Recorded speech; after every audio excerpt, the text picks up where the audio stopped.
ഇന്നലെ രാത്രി വീഡിയോ ചെയ്യുമ്പോൾ സ്വർണ്ണവിലയിൽ ഉയർച്ച ഉണ്ടാവാനുള്ള സാധ്യതയാണ് നിലനിന്നിരുന്നത്.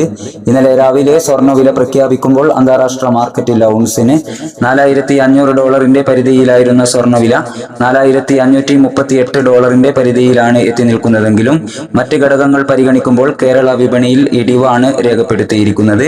ഇന്നലെ രാത്രി തങ്കം വിൽപ്പന നടന്നത് 15,050 രൂപയിലാണ്. വൈകി വരുന്ന ഇന്നത്തെ തങ്കവില 11 മണിയോടുകൂടി കമന്റ് ബോക്സിൽ പിൻ ചെയ്യുമെന്ന് ഓർമ്മപ്പെടുത്തിക്കൊണ്ട് ഇന്നത്തെ സ്വർണ്ണവിലയിലുണ്ടായ മാറ്റം നമുക്ക് നോക്കാം.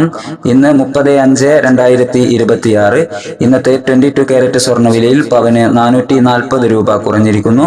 ഇന്ന് ഗ്രാമിന് 14,395 രൂപ, പവന് 1,15,160 രൂപ. ഇനി ഇന്നത്തെ 18 കാരറ്റ് സ്വർണ്ണവില പവന് 360 രൂപ കുറഞ്ഞു. ഗ്രാമിന് 11,895, 8 ഗ്രാമിന് 95,160. സിൽവർ 280 രൂപയിൽ. Thank you for watching.